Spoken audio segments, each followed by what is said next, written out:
Michael Jackson once claimed that Tatum O'Neal, whom he described as his first girlfriend, was the person with whom he first became physically intimate.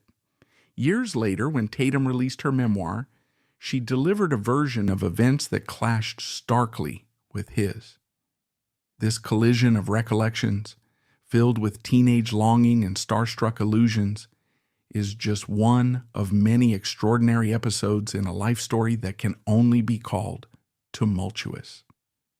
Born into Hollywood royalty on November 5th, 1963, though some sources note her date as different due to public record confusion, Tatum O'Neal arrived in a world that radiated glamour, yet seethed beneath the surface with adult vices, shallow loyalties, and fraying relationships.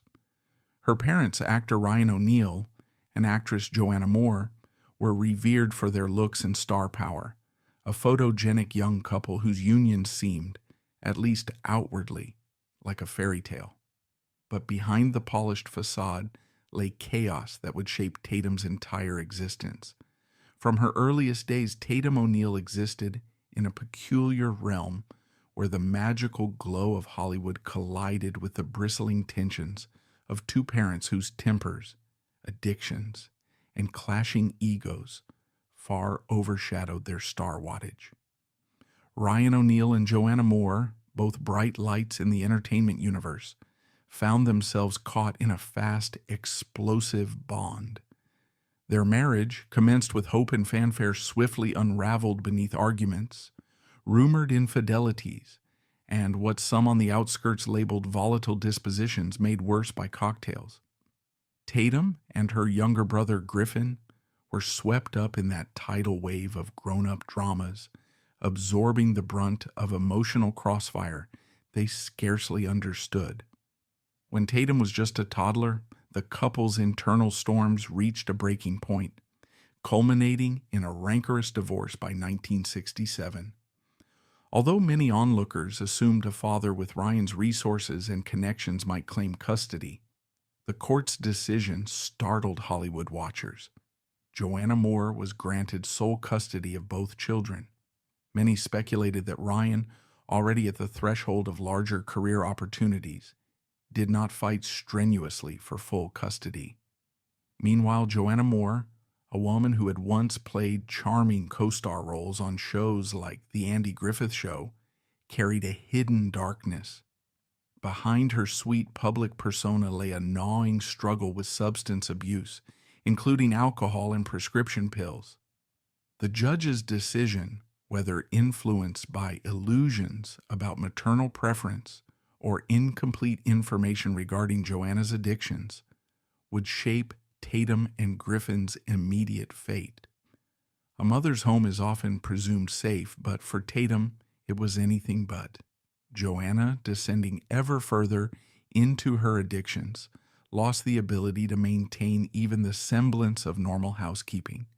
The chain smoking and bottles of gin or whiskey that were strewn around became part of Tatum's daily environment from an age too young to recall.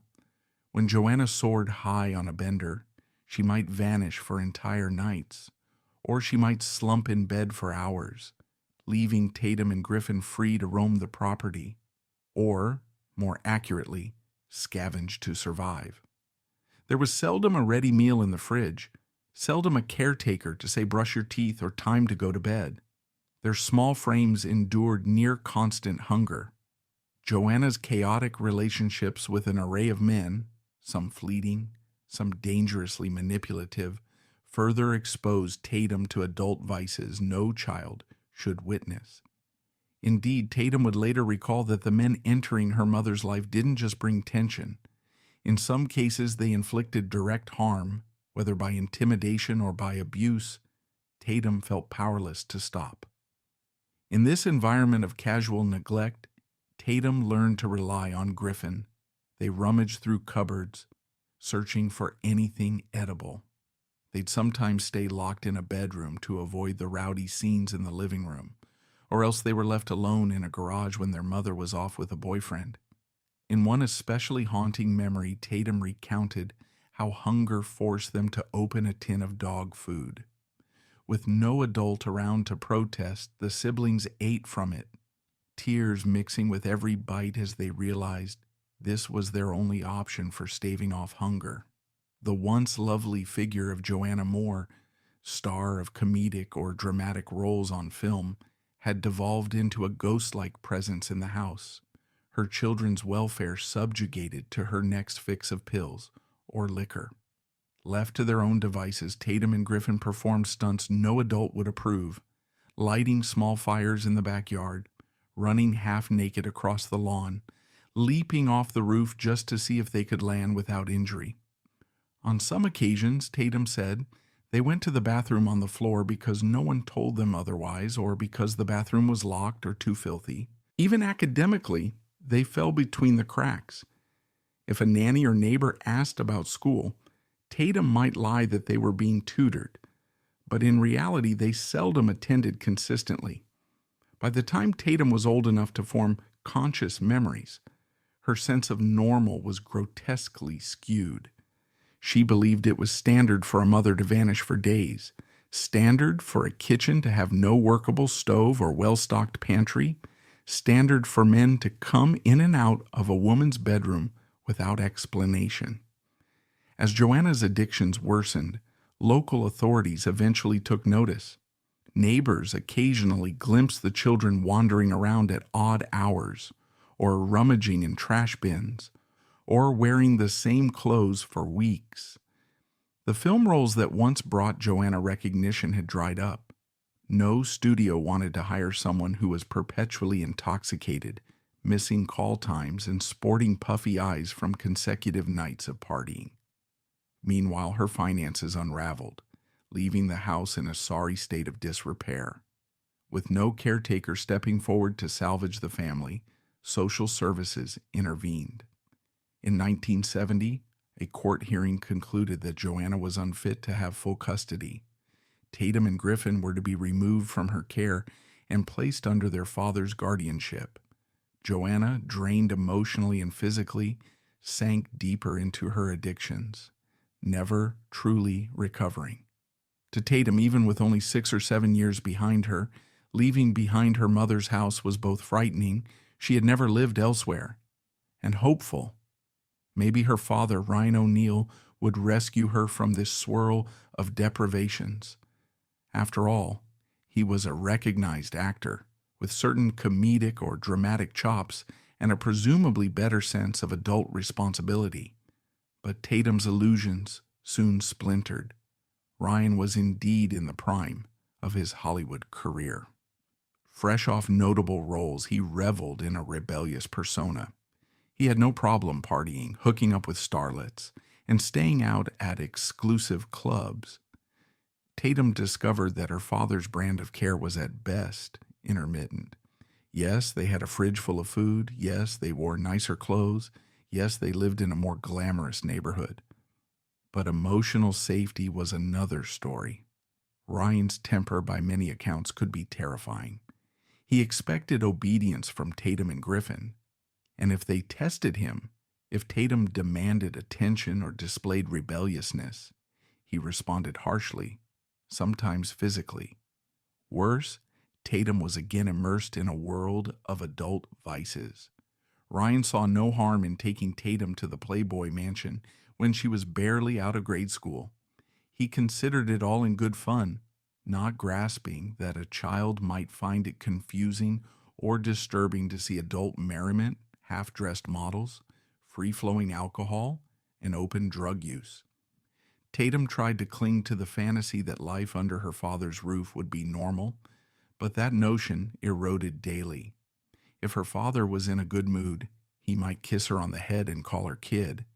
If he was seething over a professional slight or feeling overshadowed by more successful peers, he might lash out or subject her to a raging diatribe. Tatum soon realized that her father's acceptance was as fragile as a cheap theatrical set. A single wrong move could topple it. Given these precarious domestic conditions, Tatum discovered her father's one real advantage, his ability to open doors in show business. He introduced her to agents and directors, touting her as a possible child actress. Even so, the first major opportunity truly fell into place by happenstance. Ryan told Peter Bogdanovich about Tatum's plucky personality, thinking she might fit the young role in Paper Moon. The synergy turned out to be extraordinary, launching Tatum to stardom at age 9. On set, father and daughter portrayed a con artist duo traveling the Dust Bowl region during the Great Depression. The comedic notes belied their real-life tensions behind the camera. People who worked on the film recalled that Ryan sometimes chafed at how swiftly Tatum picked up comedic timing or dramatic nuance. She overshadowed him in multiple scenes, exhibiting a sort of wise beyond her years authenticity that critics later hailed as a revelation. When Paper Moon premiered in 1973, Tatum's performance was the talk of Tinseltown. She captured the hearts of audiences who found her cunning, comedic banter with Ryan's character refreshing. Critics wrote rave reviews praising her comedic dryness, the sly stares that gave comedic bite. Some said it was one of the best child performances in film history. The young star experienced immediate catapulting into publicity tours, interviews, magazine covers. Hollywood insiders whispered about tension. Ryan O'Neal, once the focus of attention, now overshadowed by his own daughter's comedic star power. Tatum later recounted a turning point.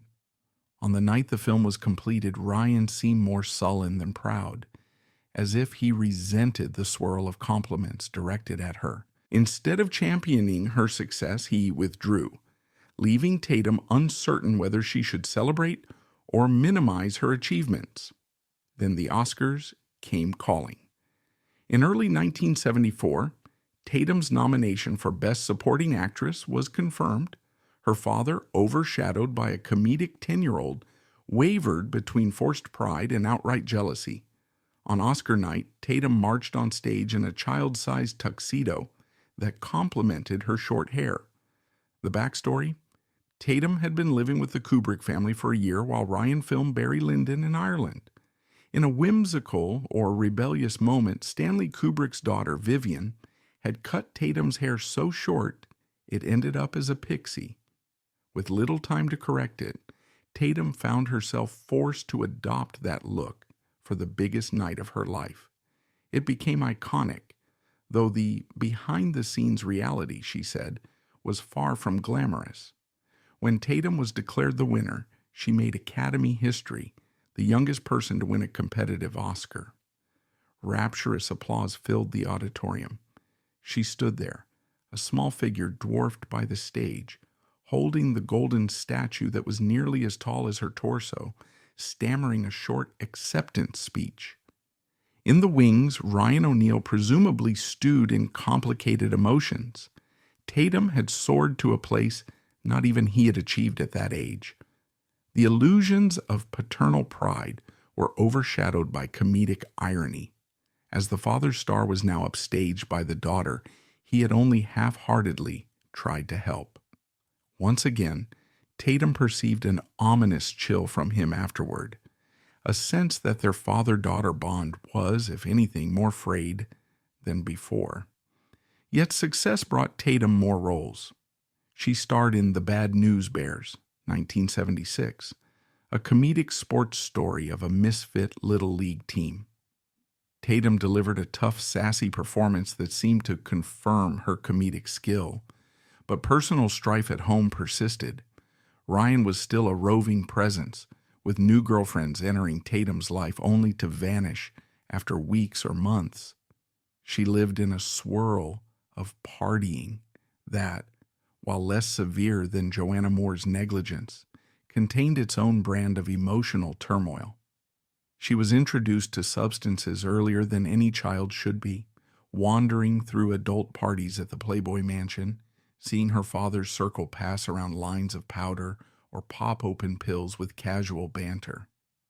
At 12 or 13, Tatum began seeking emotional attachments outside her father's domain. She found comfort in friendships, though heartbreak again visited her when a friend, apparently traveling with them to a film set in Europe, turned out to be her father's new paramour. Feeling betrayed, Tatum fell into an even deeper despair. She attempted to end her life but survived. In the aftermath, in a swirl of desperation, she turned to substances. An acquaintance of her father's offered her the drug she sought, only to exploit her physically in the process. This was not an isolated event. Tatum had endured abuses as far back as her mother's home, amplifying the message that no adult was safe or wholly caring. By 14, Tatum had already lost her virginity to a much older man working on a film set. The notion that this was unacceptable or damaging hardly registered with her. All she knew was that grown men seemed to treat teenage girls as fair game. She had no parental figure to set boundaries or articulate a moral framework. She was walking a path shaped by illusions of Hollywood freedom, comedic celebrations of on-set fraternizations, overshadowed by an environment that provided no real safety net. As Tatum advanced into her late teens, she craved a stable relationship. Enter John McEnroe, the tennis wunderkind whose brilliance on the court was matched only by his volcanic temper. They met in 1984, swiftly moving into an upscale apartment in Manhattan. Tatum found in him a reflection of her father's intensity, familiar yet also precarious. Their union was filled with comedic highlights, like them bursting into an after-party, high and giggling, but overshadowed by repeated fights, explosive arguments, and Tatum's own ongoing dependency on substances. They married in 1986, hoping to shape a family that might transcend the heartbreak each carried from their pasts. They had 3 children, Kevin, Sean, and Emily. For a while, Tatum tried to mask her struggles, but the tension with McEnroe soared. If he lost a match or felt neglected, he'd lash out verbally. Tatum's coping mechanisms included more drugs or impulsive behaviors.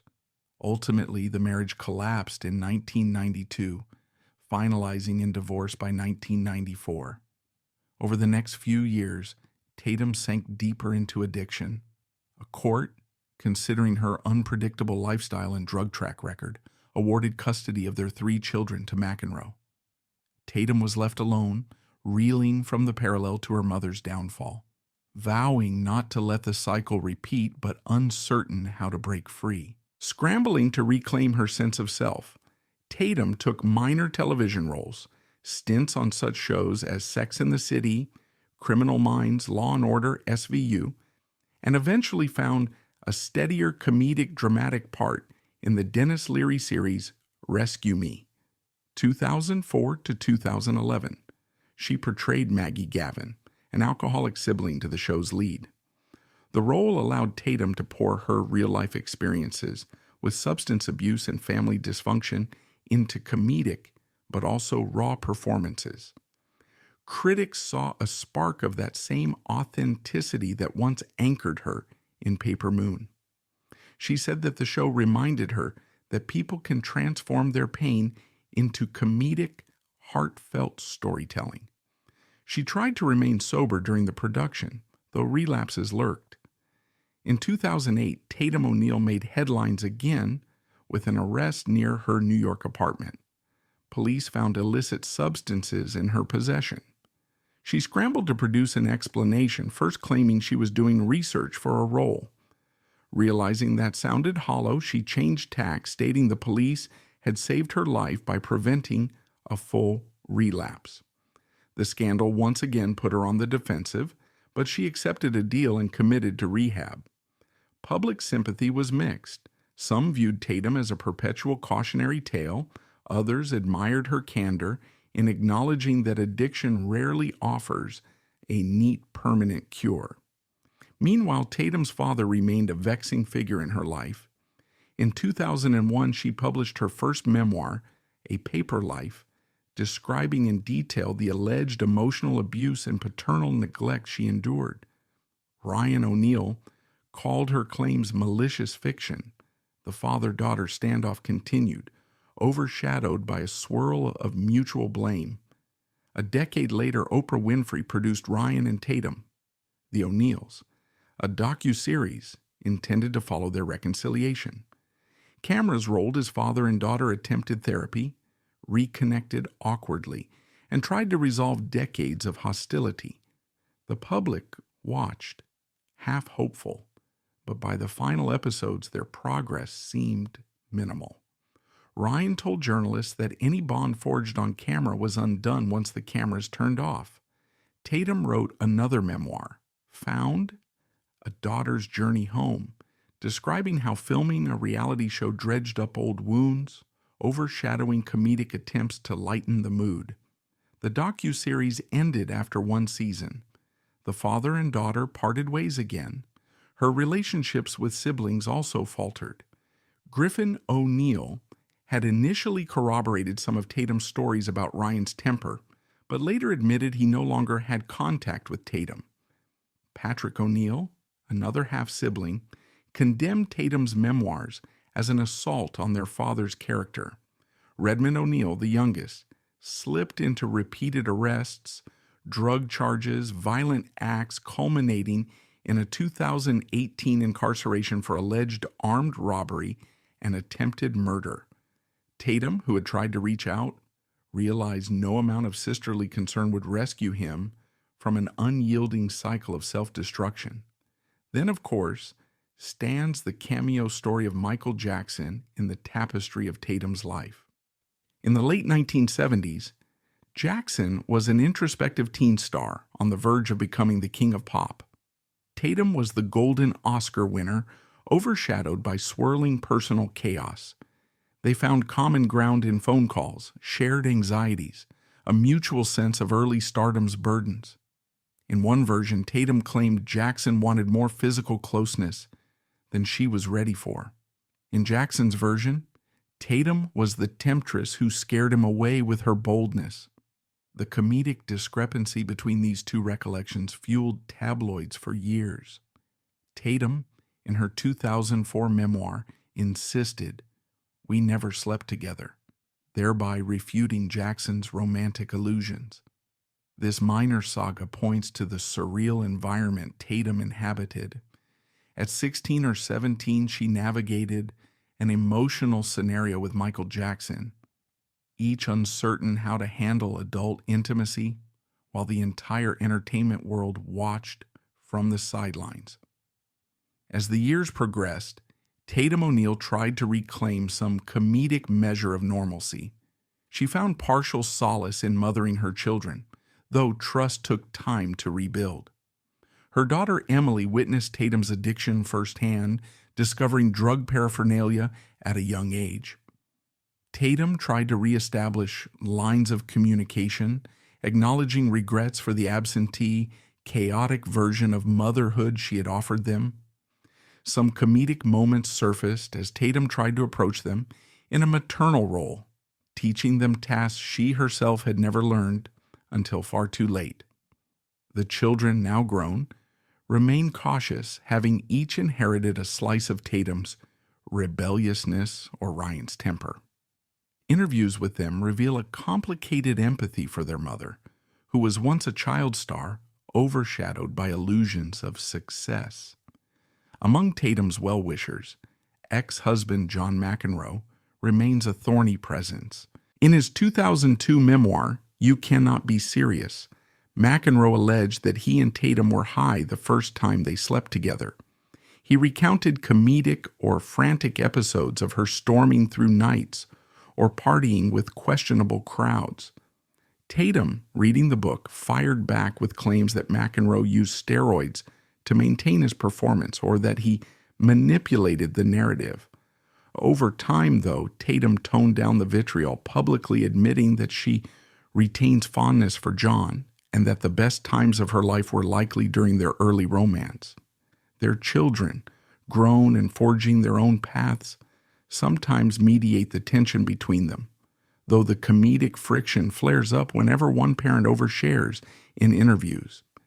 In the broader cultural memory, Tatum O'Neal stands as an emblem of that child star phenomenon, an extraordinary peak of success at a tender age, followed by the gritty reality of a stolen childhood and the confusion of navigating adulthood without consistent love or guidance. She is often cited alongside other troubled child stars, people like Judy Garland or Dana Plato, who soared under the lights but paid a steep price in personal stability. Tatum's comedic spark and dramatic capabilities remain undisputed, as glimpsed in her cameo roles across multiple TV episodes. Critics have occasionally expressed hope that she might stage a midlife renaissance in film, harnessing her life experiences for a raw, comeback performance. Whether or not that comedic or dramatic resurgence emerges remains uncertain. Yet Tatum's narrative is anything but static. She continues to speak openly about addiction, family turmoil, and the difficulty of forging real trust once it's been shattered multiple times. Interviews show a woman with an incisive, sometimes acerbic wit, someone capable of comedic lines that mask deeper sorrow. She's recounted how the illusions of stardom overshadow actual emotional fulfillment, and how comedic or bohemian flair can't erase the scars left by betrayals from mother, father, friend, or lover.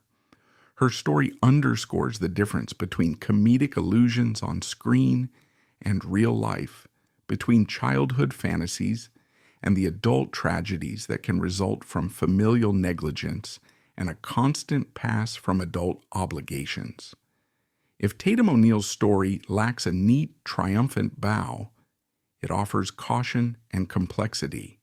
She never retreated from telling the truth, as she sees it, about Ryan O'Neal or Joanna Moore, no matter how it angered her siblings or father. She never minimized the terrors of her youth, from rummaging for food to being assaulted in pursuit of drugs. Yet she also embraces comedic recollections, from overshadowing her father in Paper Moon to the bizarre Oscar night phenomenon in A Borrowed Tux, to half laughing at the mania that seized her during wild teenage nights. She seems to hold two contradictory truths at once: that she was a victim of circumstance and that she's responsible for her adult choices. Looking at Tatum's saga, one can't help but note the echoes of generational tragedy, from Joanna Moore's downfall, which cost her children their safety, to Tatum's own tumble into addiction, which cost her custody.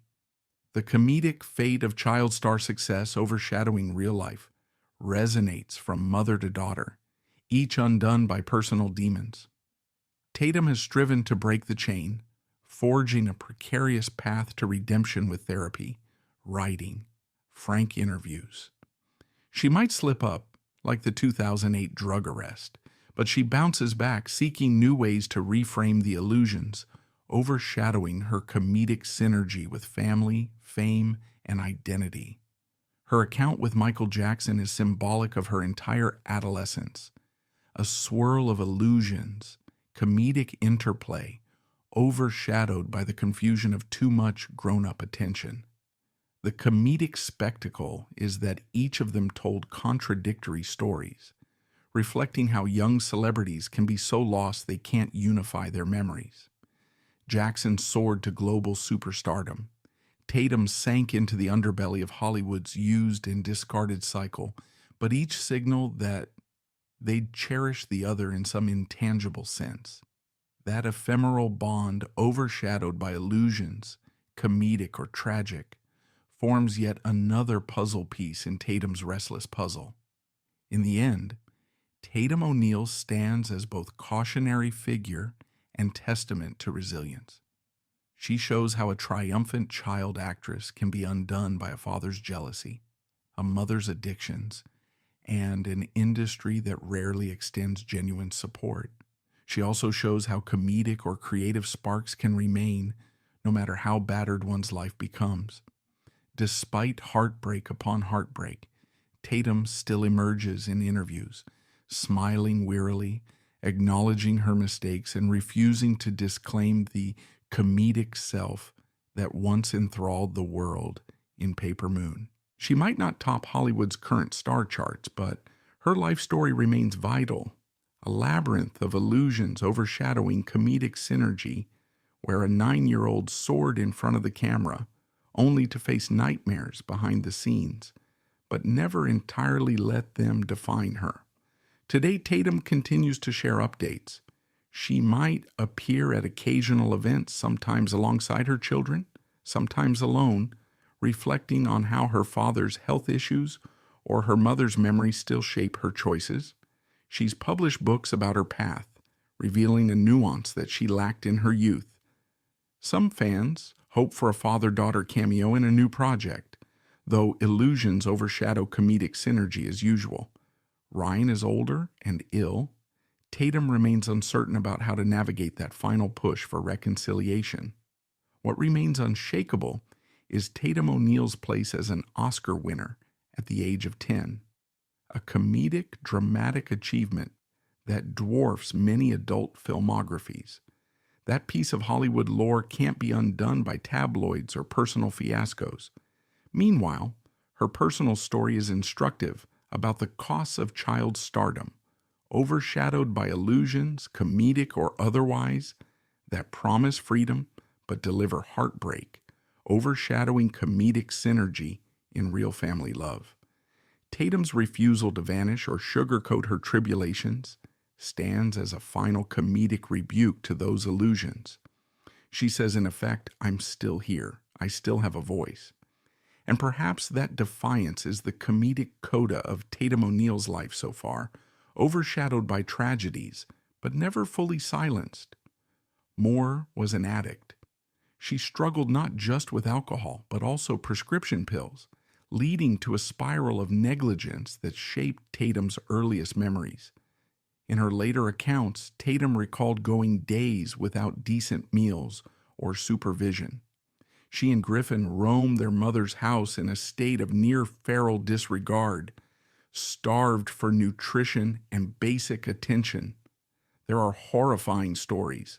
The siblings rummaging in garbage cans for scraps, wearing soiled clothes because no adult would launder them, descending into a child's version of survival mode.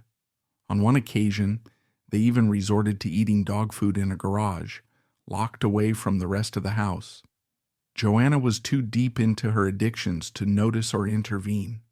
Worse still, Tatum insinuated that there were times physical or sexual abuse was inflicted upon her by individuals who drifted in and out of Joanna's life. She could not rely on maternal care for rescue. We had no guidance, Tatum would later say. We barely went to school. We basically did what we wanted. The chaos inside the household was such that the children sometimes set fires, jumped from rooftops, or lay around in filth. No one admonished them. No one taught them how to behave. They were children lost in a savage adult world. By 1970, the authorities deemed Joanna an unfit mother, severing her custody rights. Tatum and Griffin were sent to live with Ryan O'Neal, who had, during that time, been garnering a reputation as a charismatic actor, known for roles in Peyton Place and eventually films like Love Story and Paper Moon. Tatum hoped for salvation with her father, some paternal figure who would protect her from the horrors she'd endured. But while Ryan O'Neal might have been more functional than Joanna, he was hardly a model parent. A Hollywood bachelor, he flitted between parties, lovers, and sets, rarely giving his children the stable routine they needed. Tatum traveled everywhere with her father, including the Playboy Mansion. He introduced her to adult house guests, adult conversation, adult beverages. She overheard stories, saw sexual liaisons, absorbed drug culture, but rarely got the fatherly love or boundaries a young girl needed. At times, Ryan O'Neal could be affectionate, taking Tatum to film premieres, comedic gatherings, or nights at the racetrack. But his temper simmered. He was known to lash out violently or verbally at the slightest provocation, especially under the influence of substances. Tatum found herself disillusioned again. By the time she was 9, Tatum was being pitched for an acting role, courtesy of her father's connections. He recommended her for the role of Addie Loggins in Paper Moon, 1973, a Depression-era comedic drama about a con artist and a precocious little girl traveling through the Midwest. The film was directed by Peter Bogdanovich, who recognized Tatum's raw talent. Her performance astounded critics, overshadowing even Ryan O'Neal's more practiced comedic timing. On screen, the father-daughter duo had an undeniable chemistry that felt both comedic and touching. Off camera, however, Tatum discovered that success bred envy. Ryan O'Neal was intensely jealous of the praise showered upon his daughter. Critics hailed Tatum as a revelation. Viewers were captivated by this serious, sharp-tongued girl who outsmarted petty criminals and her own father's con-man character. The media found it delightful that Tatum, at just 10, had stolen the show from a recognized star like Ryan O'Neal. But Ryan's pride suffered. Tatum later said it wrecked their already fragile bond. Instead of praising her, he sulked or snapped, blaming her for the shift in spotlight. Then came the Academy Awards. In 1974, Tatum O'Neal received the Oscar for Best Supporting Actress, the youngest person ever to win a competitive Academy Award, a record she still holds. She was only 10 years old at the time of filming Paper Moon and had turned 9 partway through production. That evening, she arrived in a stylish black tuxedo ensemble and short pixie haircut. The latter wasn't a fashion choice. She had ended up with that hairdo because during an extended stay with Stanley Kubrick's family, while her father filmed Barry Lyndon in Ireland, Kubrick's daughter Vivian had spontaneously chopped Tatum's hair in a comedic moment. So there she was, the littlest star with the biggest prize, overshadowing every adult in the room, including her father. Rather than congratulating her wholeheartedly, Ryan O'Neal seemed sullen and aloof, Tatum recalled. The father-daughter friction, which she had hoped Paper Moon would mend, only deepened as she soared to new heights. Professionally, Tatum tried to maintain momentum, starring in The Bad News Bears, 1976, as Amanda Wurlitzer, a tomboy pitcher who upends a hapless youth baseball team. This comedic sports film was a box office success, further establishing Tatum's place in 1970s pop culture. But personally, her life was still in flux. Ryan O'Neal's household was rife with partying and adult crises. He took girlfriends as though collecting trophies. Joan Collins, Ursula Andress, Farrah Fawcett eventually, and Tatum was forced to watch him parade each new paramour around the house. While traveling to Europe for his roles in big war epics like A Bridge Too Far, Ryan also permitted Tatum to bring a friend along. One such trip saw Tatum accompanied by Melanie Griffith, then a luminous up-and-comer. But rather than forging sisterly bonds in foreign cities, Tatum discovered that Melanie and her father were involved intimately. Devastated, Tatum felt the sting of betrayal from both father and friend. Her despair reached a climax. At the time, Tatum was not even in her mid-teens, and she felt so alone that she attempted to end her life. When that attempt failed, she turned to drugs, rummaging through the labyrinth of vices accessible through her father's Hollywood circle. One of her father's acquaintances, from whom she scored substances, took advantage of her, assaulting her. It was not the first time Tatum suffered such a violation. She had previously endured abuse from one of her mother's boyfriends, back when she was a neglected little girl. Tatum realized that the grown-ups around her constantly failed to protect her. "Neglect kills," she once said in an interview, referencing the multiple sexual and emotional traumas that shaped her adolescence. By her mid-teens, Tatum found ways to build a veneer of maturity. While filming International Velvet, 1978, she lost her virginity at 14 to a crew member 16 years older.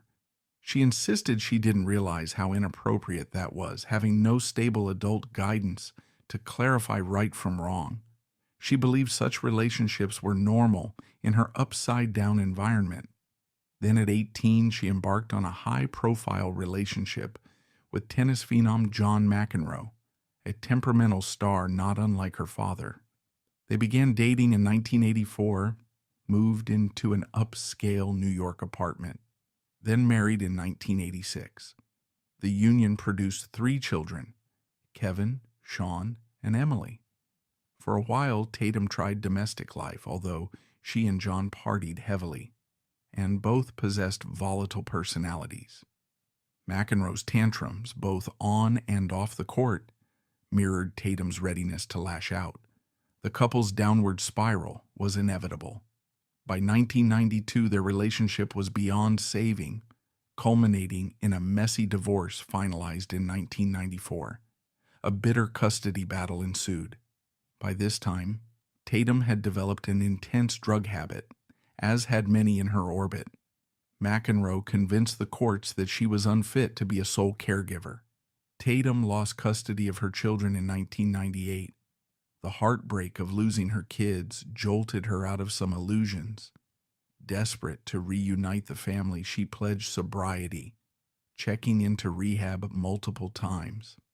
Over the ensuing years, Tatum forged a tentative peace with her children, regaining partial custody and sharing with them the cautionary tale of her destructive past.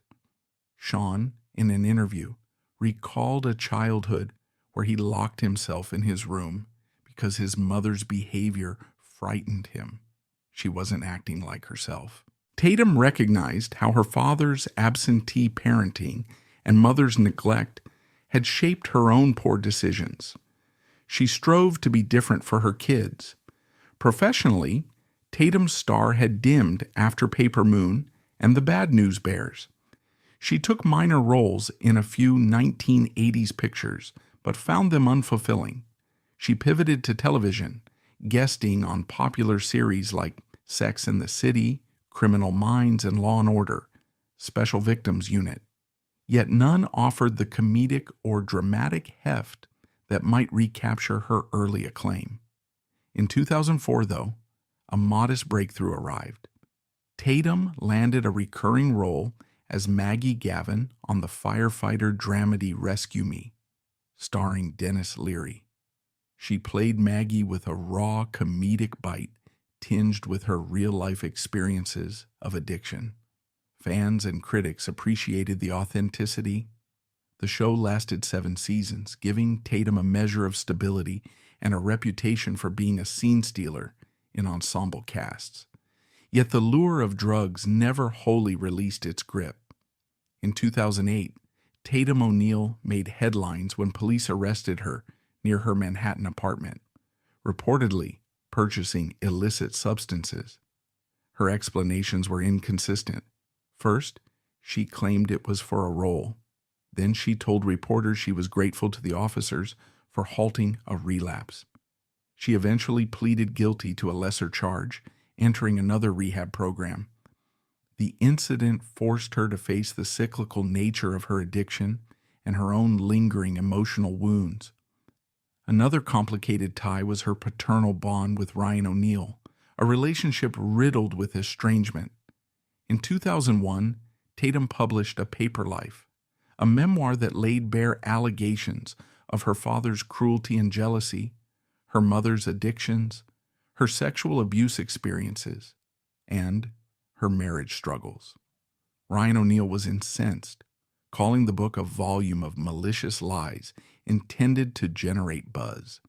The father-daughter standoff lasted until 2011, when Oprah Winfrey produced Ryan and Tatum, the O'Neals, on her network, OWN. The docuseries aimed to chronicle their attempts at reconciliation, but the bridging of father and daughter proved ephemeral. Tatum accused him of failing to take responsibility. He insisted her recollections were false or over-dramatized. By the show's end, they had not resolved their decades of strife. Tatum's siblings further complicated matters. Her older brother Griffin shared many of her recollections about the father's hot temper and the mother's negligence, but he found Tatum's confessions in her memoirs to be too public. They parted ways as he tried to build his own life away from the swirling family controversies. Patrick, Tatum's younger half-brother from Ryan O'Neal's subsequent relationships, condemned her portrayal of their father, claiming that it contradicted his own experiences with Ryan. They too remained distant. The saddest saga belonged to Redmond O'Neal, Ryan's son with Farrah Fawcett. He fell into an abyss of addiction and petty crime, culminating in a 2018 arrest for attempted murder and armed robbery. Tatum was powerless to help him, haunted by the sense that the familial cycle of self-destruction was repeating. Then there's the anecdote with Michael Jackson. Around 1979, Tatum O'Neal, still in her teens, befriended Jackson, himself teetering on the brink of superstardom with the Jacksons. They talked for hours on the phone. They went dancing at Studio 54, a place no teen could handle unscathed.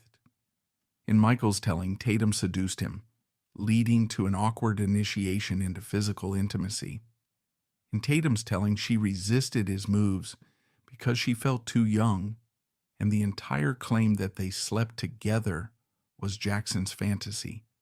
That each found the other so mesmerizing and contradictory epitomizes Tatum's entire existence, overshadowed by big names, pressed into adult experiences far too soon, and left to parse contradictory truths in the tabloids. When Tatum published her second memoir, Found, A Daughter's Journey, home in 2011, she reaffirmed her side. She was never Michael's first in the sense he claimed. Even after all this, Tatum O'Neal remains a figure of fascination, overshadowed by her child Stardom's glare and overshadowing heartbreak. She stands as the youngest person ever to win a competitive Academy Award, a record not even child wonders of subsequent eras have broken. Yet that golden statue did not bring the happiness or security one might assume. Instead, it complicated every family dynamic. She soared so high so fast that it bred jealousy, confusion, a swirl of illusions from which she never fully emerged. The comedic irony is that her first great comedic drama film, Paper Moon, seemed to promise a father-daughter closeness on screen that reality denied her. Meanwhile, she endured the betrayals of men she thought she could trust. From her own father's circle to the married tennis star she hoped to build a stable life with. If there's a glimmer of redemption in her story, it might lie in Tatum's persistent attempts to mend old wounds. She strove to reforge a bond with her children, especially after 1998, fighting to remain sober and stable. She participated in father-daughter therapy sessions with Ryan, even if the docuseries ended on a sour note. She took cameo roles in comedic or dramatic TV series that demanded lesser stardom, but gave her the structure to keep busy. She offered glimpses of contrition, acknowledging the ways her own addictions had robbed her children of normalcy. She accepted therapy, wrote books that forced her to confront the ghosts of her childhood, and tried to find some measure of peace. Critically, Tatum O'Neal has argued that she's not a tragic figure, but rather a survivor.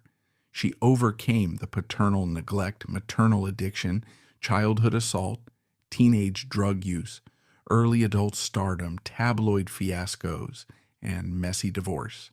She's recognized that she let down her own kids in many ways, yet refused to vanish altogether in a haze of regret.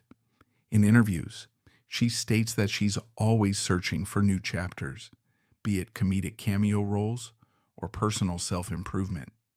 She's that rare star who soared at age 10, sank to the brink of obscurity multiple times, faced arrests, yet remains determined to keep living, keep reconciling with a complicated legacy. And in the comedic swirl that was her life, we can't ignore the dimension of public curiosity. How could the adorable child who starred in Paper Moon fall so far and endure so many heartbreaks? The answer is that behind the illusions of Hollywood bright lights, Tatum O'Neal was never truly shielded. She was a child left to fend off monstrous forces no child should face. She gleaned survival skills from a father more concerned with his next conquest than with hugging his daughter goodnight. She found fleeting closeness in men who exploited her. She discovered that teenage stardom is ephemeral, that the industry swiftly replaces you with the next young face if you falter. This recognition overshadowed her comedic spark, yet the comedic thread persists in Tatum O'Neal's capacity to laugh at absurdities. A father who let her roam the Playboy Mansion at 9, a so-called friend who seduced him, a tennis champion who raged at referees the same way she raged at her lost childhood. She spins these episodes into comedic recollections with a dryness that only a survivor can muster. Maybe the comedic highlight of it all is how she, once the darling tot brandishing an Oscar, became a tabloid fixture in adulthood, illustrating that child stardom rarely translates into an easy road. But Tatum, with all her stumbles, still stands. She writes, she speaks, she occasionally appears on talk shows, recounting the improbable arc of her life for new generations, who might only know her from DVD reissues of Paper Moon or the Bad News Bears. In the end, Tatum O'Neal's story is that of a battered but enduring spirit. She overcame a mother's addiction, a father's jealousy, repeated sexual betrayals, a doping culture, and ephemeral glimpses of love. She remains the youngest Oscar winner for a competitive category, an achievement overshadowed by heartbreak, but never fully erased. Her attempts at mothering her own children were rocky, but she never gave up on them. Her romantic relationships seldom gave her stable companionship, yet she still expresses affection, even for ex-husband John McEnroe, calling him the love of her life in retrospective musings. She reveals that in searching for meaning, she's found partial solace in comedic honesty, admitting her regrets, her false steps, her illusions about youth and stardom. And that is the swirling narrative of Tatum O'Neal, a girl once starved and neglected, who soared to Academy stardom, only to crash repeatedly under the weight of addiction, toxic relationships, and the burdens of a father's overshadowing personality.